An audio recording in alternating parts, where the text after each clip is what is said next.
You quit on a Tuesday. Not dramatically, not with a speech.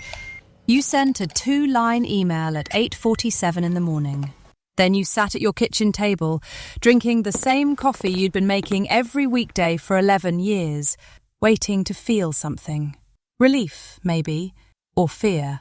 What arrived instead was a specific kind of quiet you hadn't heard in a long time. The sound of a morning that belonged entirely to you. Nobody threw you a party. Nobody even knew what you'd done. That's still true, and you'd like to keep it that way. Nobody knows. This is what escaping the rat race actually looks like from the inside, and why the version nobody talks about is the only honest one. No one tells you this. The number that made it possible wasn't a lottery ticket or an inheritance. It was 11 years of putting away a percentage of every paycheck that felt almost too small to matter. You stopped checking the accounts monthly because checking them monthly made you do the wrong math. You never made 6 figures. You never had a viral moment. You never sold a course about how to quit your job. The math was just done differently than the people around you were doing it. And here is what most people get wrong about that math. The number you need to leave is not as big as the life you were living made it look. You discovered this slowly. You ran the math and it surprised you. Remove the commute and you remove the car payment that justified it.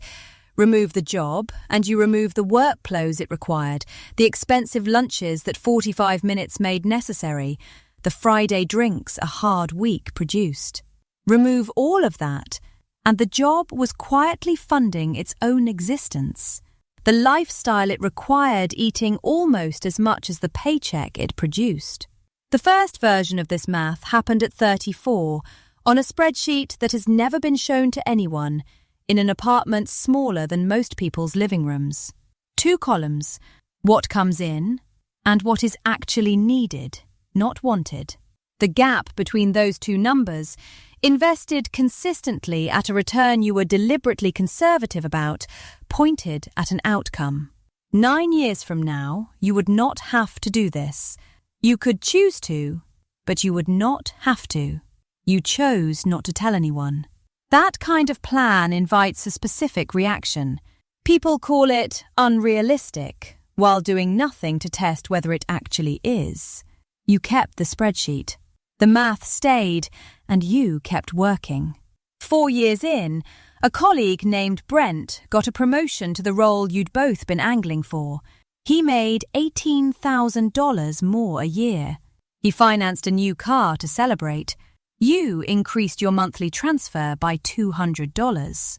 Nobody heard about that either. Good. 7 years in, your mother asked when you were going to do something with your career. You said you were working on it. Both things were true. 9 years. Done. You did not quit immediately. You'd imagined the moment differently. The triumphant last day, the walkout, the sense of arrival. What actually happened was you sat with the number for 4 months because you wanted to be sure you weren't confusing can with should, and because part of you was afraid that the thing you'd been running toward for 11 years might not feel the way you'd imagined once you arrived. It didn't. Not the way 11 years of anticipating it had suggested it would.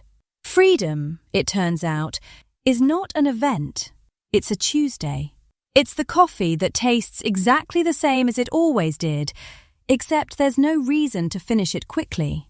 It's the walk you took at 10 in the morning on a Wednesday in October that you will remember for years. Not skipping something, not using a vacation day, not earning it. The first genuinely free hour in over a decade, just a walk. The first month is the strangest, not because anything is wrong, because nothing is wrong, and your entire nervous system was calibrated to expect something to be wrong.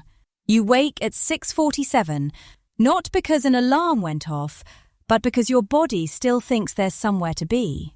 You lie there for 11 minutes, waiting for the urgency to arrive. It doesn't. So you get up and make the coffee and sit at the same kitchen table and realize that this is it. This is the freedom you spent 11 years engineering. A Tuesday with nothing on the calendar and a body that doesn't know what to do with that information yet. The second week, you struck performing busyness, not consciously. The laptop just ends up at a coffee shop because staying in the apartment all day starts to feel like evidence of something. Things that don't need organising get organised. Books that have been sitting unread for years get started, and discover halfway through that what you actually wanted was the excuse to buy the book, not the book itself. That's week 2. Week 4, your health insurance renewal notice arrives. The pricing is $612 more a month than the group plan the Gold you does to quietly subsidise without you easing. The real number. You do the math twice, because the first time you do it, the new number doesn't just look larger, it looks close. Close enough that 4 months of this increase, stacked on top of everything else, moves your original 9-year projection into territory you hadn't planned for. You sit with the notice for longer than one evening. You open the spreadsheet you haven't needed to touch in months and run the scenario where you go back, even briefly, just to cover a gap that technically doesn't exist yet, but could. The number still holds. Barely, and only because you built in room for exactly this kind of morning 9 years ago without knowing what shape it would take. You pay it. You close the laptop. You don't reopen the spreadsheet again that week, though you think about it twice. Longer walks than necessary. A new thing taken up. Cooking, maybe, or running. Not out of need. Because the day needs a shape, and the shape it had for 11 years is gone. That phase lasts about 6 weeks for you. 6 weeks after the Tuesday, you find the shape. It's not what you expected. It's a routine, different from the old one, structured around what you actually want rather than what the job required. Mornings for the things that matter, afternoons for the things that are good, evenings that don't need to be recovered from. Week 7. You stop performing the busyness. The coffee shop trips stop. The invented tasks stop. You let the hours become what they were always supposed to be. What you needed all along wasn't more hours. You needed permission to use them honestly. Finally. Week 8. A recruiter finds your profile and calls about your old title. 1 level up, $14,000 more a year than you were making the day you left. You let her finish the pitch. It's a good pitch. You catch yourself doing the math on what $14,000 a year, invested the way you used to invest everything, would have meant if you'd had it 9 years ago instead of now, and for about 4 seconds, sitting in your kitchen with the phone against your ear, going back doesn't feel impossible. She asks if you're sure. It's a strong number. You tell her you're sure before you fully decided you are, and the deciding happens somewhere in the half-second after the sentence leaves your mouth, not before it. It was never about the number. You just needed to hear yourself say it out loud to know it was still true. The health is the thing that surprises you most. The commute and the performance reviews and the Sunday dread and the 3 coffees before noon had all been normalised enough that they stopped registering as symptoms. 3 months after the Tuesday, without changing diet or starting a running program, something shifts. 8 hours of sleep arrive without a 3 a.m. email composing interruption. Resting heart rate drops 9 beats per minute. You didn't know it was elevated. Your body had been tracking it the whole time. 3 months after you quit, your sister asked how the job search was going. You said it was going fine. You've been saying fine for a long time. The word means something different now. Your neighbours don't know. The people you grew up with, the ones who check LinkedIn regularly and measure time by promotions and salary brackets and company names, they have a version of you that is roughly accurate for the person you were 11 years ago and has no useful relationship to the person you are now. You don't correct them. Not because you're hiding something, because explaining it requires a conversation that starts with money. And conversations that start with money end in one of 2 places. Either the other person feels judged, Or they ask you how they can do the same thing, and you realize you don't have an answer that fits their life, only the one that fit yours. What you did was not a system. It was a series of boring decisions made consistently over a long time in the direction of a single outcome. There was no hack. There was no secret. There was just the spreadsheet and the 2 columns and the gap between them and the quiet patience of someone who decided that the math was real even when the timeline felt impossible. The boot on the Wednesday in October. That's the whole skin. 6 nights in, the LinkedIn thing happens.